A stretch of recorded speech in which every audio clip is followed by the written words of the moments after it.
Hello. Hello. Hi.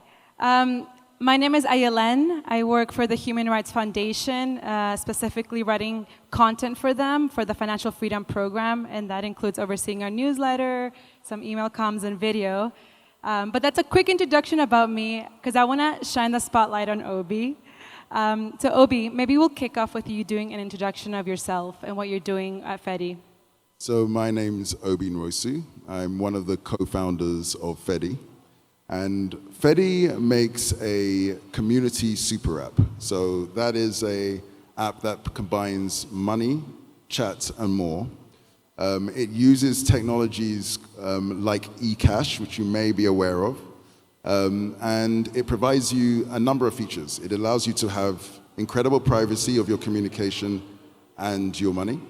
It also gives you censorship resistance of your communication and money. And it also allows you to send transactions at very low cost and at very high speed, which compared for many communities around the world, if they are unbanked, underbanked, or debanked, can be a very significant boon. That's amazing. In your opinion, what does or how does privacy and censorship resistance empower communities? Yeah, so there's, as we said, the app provides you 4 things, actually 5. It provides you privacy, it provides you censorship resistance, it provides you the ability to send transactions at very low cost and send transactions at very low speed, and it provides you an experience which is very simple. So it's similar to what you would expect if you were using some other more centralized apps which don't give you the privacy guarantees, may be more expensive, but you have all of those benefits. Now, having low cost, fast transactions and a simple user experience is always very, very useful, but increasingly, especially in modern times, we're seeing that the need for privacy and the need for censorship resistance is becoming increasingly more useful. And you'll know a lot about that as well, coming from the HRF. Yeah, for sure. I think at HRF what we found is that 72% of the world's population live under some form of dictatorship. And so that means that you've got billions of people that are being surveilled. Everything they're doing, how they're banking, transacting, even how they're speaking is being surveilled. And I was recently speaking to an activist from, she's Uyghur, a Muslim minority in China, and she was telling me how every single phone for Uyghur people is a spy app. It's the Every single phone. Every single phone is a spy app, and the Chinese government can go and say, monitor their phone activity and go to the bank and say, hey, I need a list of all the transactions for these 100 people or something, and there's no power. They completely lose their access to bank. They also have no access to US dollars and no access to Bitcoin. So I asked her, so what are they doing when they get debanked? And she said, nothing. There's nothing for us to do. And I was like, not even Bitcoin? Nothing. It's a form of dying slowly. And so, and in those scenarios, they resort back to cash, I guess, and communication will be in-person communication. But that's in the modern world, that's incredibly limiting. If you can only interact with, either monetarily or from a communication point of view, with people who are in voice distance or in touching distance, you're limited from 8 billion people around the world, where you lose access to the internet and the internet of money. And the idea is we want to be able to extend that ability to anybody everywhere. And so we see that. We see that with communities who are working under the yoke of authoritarian regimes, and we see that with disempowered communities who need aid, but faster and less expensively. Yeah, and can you talk a little bit about the types of communities that you help service? So there are various types, but I can give you one example, for example. We work with an organization called RefUnite, Refugees Reunited. They originally were an organization who, as their name suggests, reunited refugees with their extended family. And they did that for many years. But after a while, as they successfully reunited families together, refugees started asking them for other services. And so they started getting into providing cash voucher assistance, which is quite a common thing. If someone needs, these are people who are communities who have lost everything. They could have lost everything from being displaced because of war, being displaced because of natural disaster, floods, etc. And you've lost everything. You don't have your house, you don't have ID, and so there is a need for cash voucher assistance, one on an emergency basis, but then on an ongoing basis as well, to allow you to sort of rebuild your life. And so they started this, and this has been very successful, and that's now a key part of what they do, as is the case with many other NGOs and humanitarian organizations and human rights defender organizations. However, these people did not have bank accounts. And so, for example, one community that was in Uganda, they would deliver aid, but they would have to give the aid effectively in cash. And it would take up to a week from the point at which they'd raise the money to actually get it into the hands of community members. And along the way, you go through multiple middlemen or middlewomen, and they could lose between 10, 20, and sometimes 30% of the costs getting it to the end users, and a week. And you have to remember, again, when you're dealing in these sort of environments, a week also has a cost associated. If someone's unwell and you take a week to give aid to them, that can make the situation far more acute, meaning it will cost even more to deal with if you were able to deal with it before. So Fedi got involved using eCash and FediMint, and we were able to set up a federation with RefUnite for some of these communities. And they were able to deliver aid. In fact, we were originally working with them to deliver aid for already relatively settled refugee communities, which we did and that was aids to fund projects around education, around music production, around basically finding ways of generating revenue and earnings which can actually build wealth. And then while doing that, in parallel, as is commonly the case, a flood occurred again, which displaced 16,000 people. That would have normally taken them a week to give cash assistance to the 16,000 people, but we were able to do the whole thing, raise the money, send the value, buy a Bitcoin, Lightning, and eCash, and put it into the hands of 16,000 people in less than a day. Needless to say, that had incredible, and also the cost was a fraction of the cost of what would have been the case if we used cash. Needless to say, they were very excited about this. And by the way, this wasn't even a beta version of Fedi. This was a version that was maybe about a year old now. And so it had lots of issues and lots of bugs, and it was still able to provide that much value. But it was enough for us to see that the ability to cut out middlemen and empower communities directly so that they can basically deliver their own aid effectively was an incredibly empowering thing. And so we have a long laundry list of things that we need to do to improve the product based on that, because you're dealing with real users with real use cases, but it was already a very exciting start. That's inspiring. That's pretty amazing. And especially when I think about, well, at least at HRF, the work that I'm doing is always researching, finding stories, and I just see this trend of confiscation that happens around the world. And what you're talking about, where you cut the middleman and that money goes directly to the communities, it just gives them this sense of agency that we're also seeing, these communities losing. And I find that to be very beautiful. And it kind of, now you remind me of a story of, I think it was in Pakistan, but you have this journalism agency that they're speaking out against the president. And so then the president decides, how dare you speak against me? We're going to now delay your salaries. And then that delay in salary becomes, we're now not going to pay your salaries. And so here when you talk about this, I think about not just vulnerable communities, but people in journalism, civil society groups. I mean, we are all just a cluster of communities that could benefit from kind of the work that you're doing right now. Exactly. I guess I can give a a different example, but that relates more to human rights. There are these ones we work with. I won't give the name of the organization in this case, but it is an organization which wants to deliver aid to, how can I put this, to people on the ground in a country that they are looking to support. They're a human rights defender group, and this country is under the yoke of an authoritarian regime. And again, it's difficult for them to get value into that country. So we are working with them, as with many others, to deliver that aid.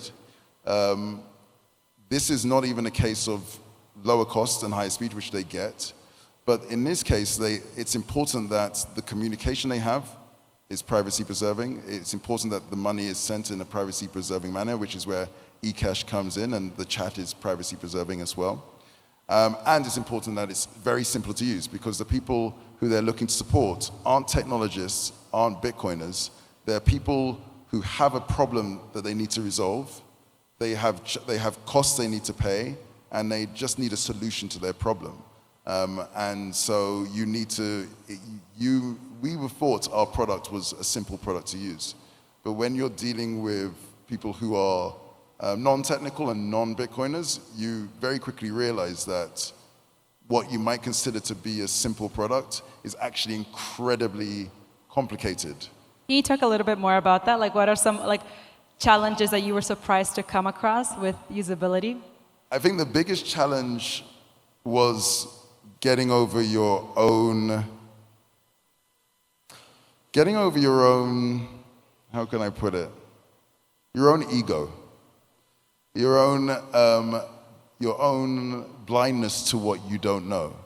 I mean, luckily, we started with a mandate of what is called human-centered design, and that steered us in the right direction. But I think none of us understood just how much it would have to steer us.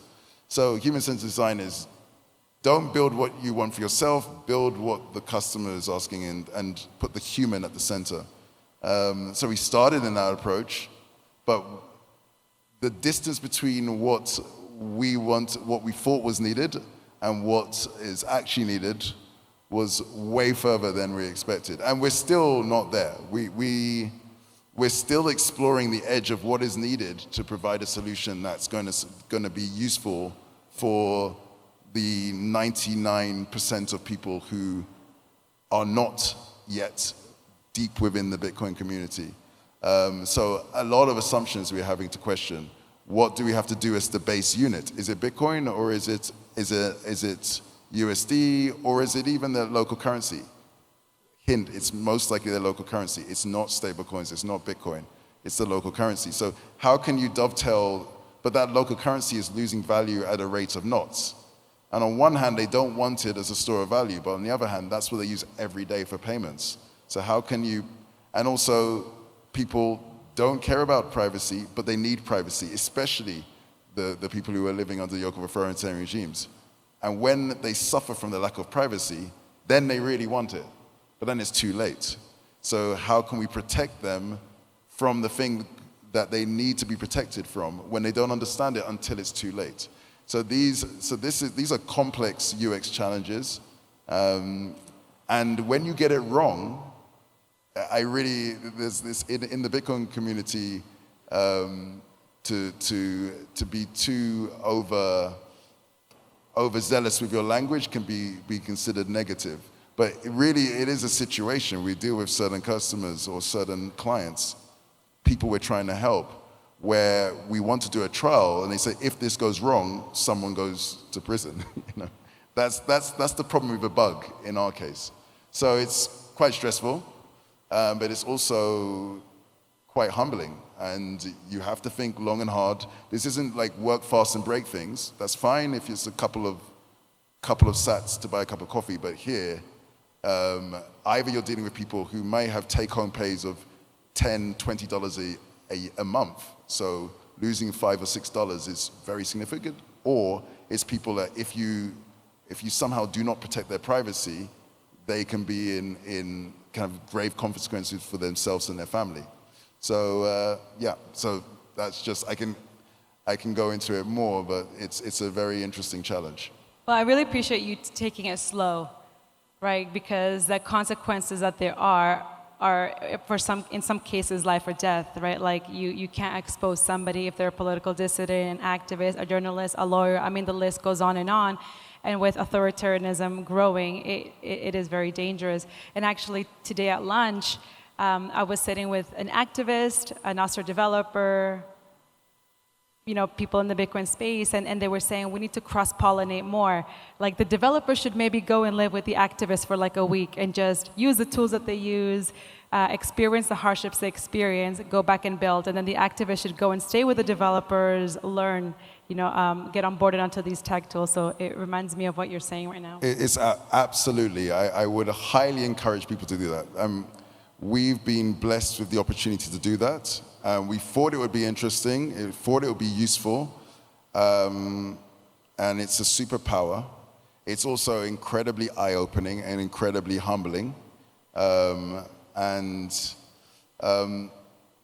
You won't be able to, I think that there are literally billions of people around the world who really need the brain power and the work ethic and the skills and talent and the ingenuity of the Bitcoin ecosystem and the Nostra ecosystem and the extended ecosystem.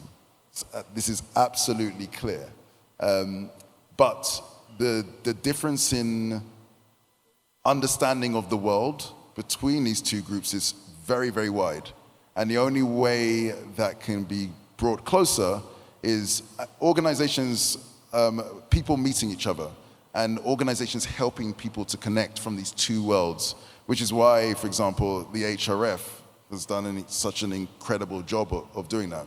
If it wasn't for the HRF, Fedi wouldn't exist. I mean, I was forced by Alex Gladstein to go to the Oslo Freedom Forum, and I've always had a passion for trying to solve some of the financial inequities in the world. I ran a Bitcoin exchange for nearly a decade to try and deal with that.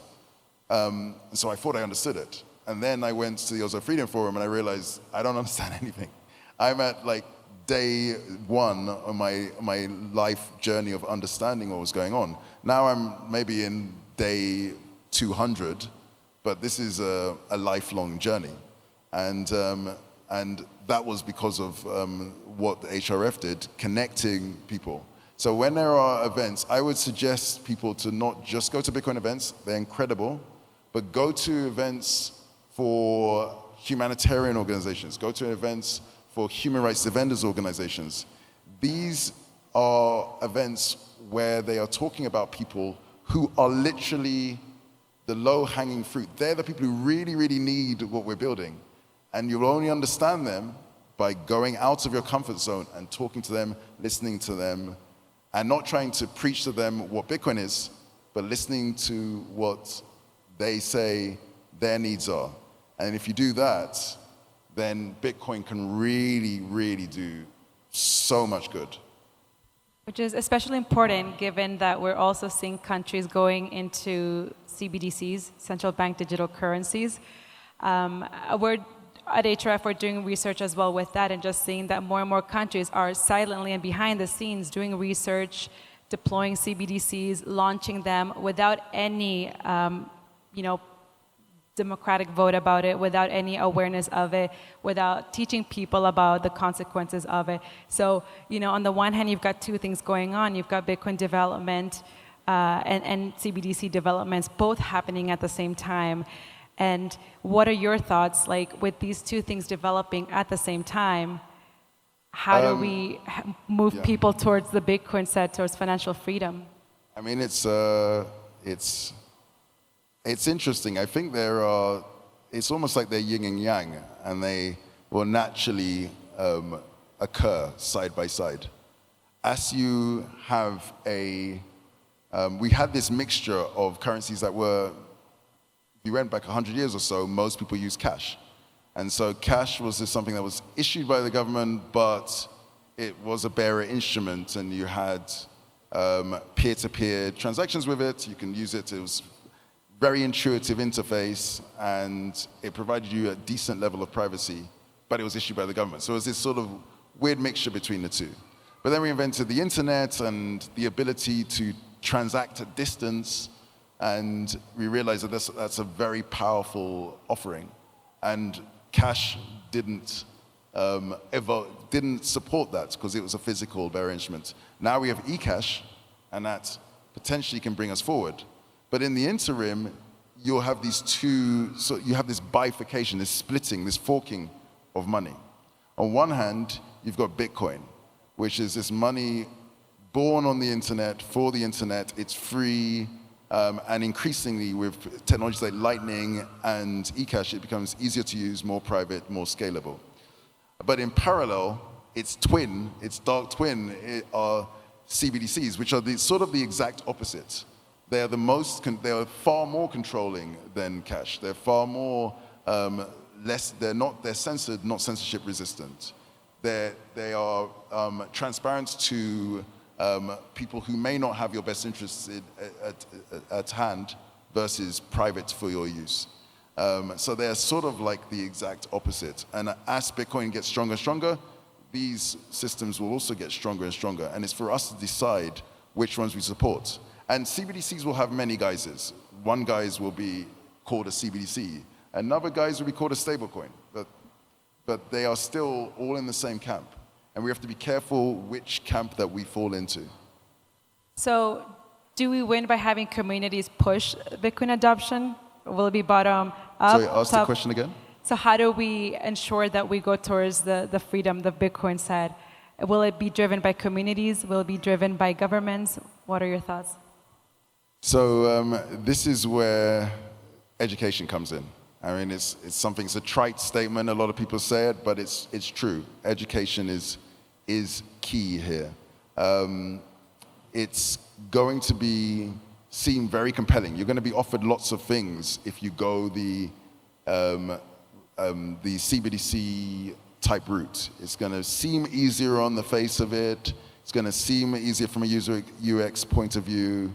You're going to get all these lovely features, maybe yield on your CBDCs or whatever it may be, and that will entice you. But we talked about, I did a talk 4 or 5 years ago about this, and I talked about, I'm into Star Wars, and I talked about, this was before Fedi, but I talked about the rise of the Bitcoin Jedi. And like the Bitcoin Jedi, they're there to help communities. But these Bitcoin Jedi are not just the people who are writing the code, not just the people who are running nodes and so on, but they're the people who are educating, writing the memes, or educating people in the favelas, or in the townships, or wherever they may be. And those are the people who are at the front line in this. And the fight is a fight of the mind.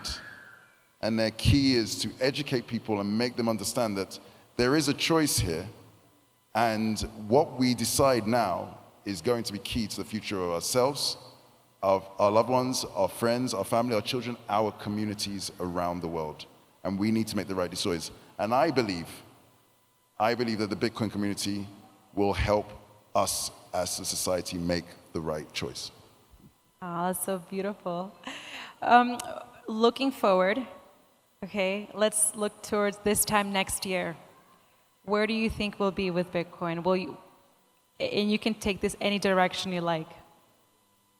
The answer is, I don't know for sure.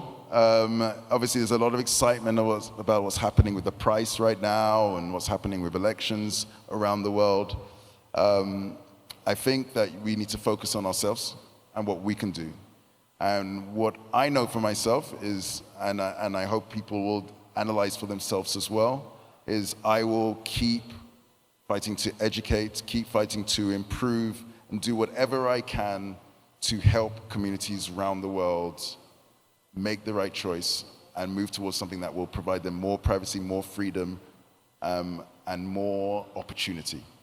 And I think what I would add to that too is, I think someone was whistling for you. You may have seen the video that we showed about the HRS Bitcoin Development Fund. If you are a community builder that you want to help spread the word about Bitcoin, we really encourage you to apply for a grant. You know, we'd love to help support you in your work with that, because we also believe that community and education is key. We've run out of time, but maybe you can quickly end on just any last thoughts, any last words of wisdom you want to share with the audience? No, I think I said everything. As I said, keep educating, keep working, keep building, keep on keeping on. Thank you. Thank you so much.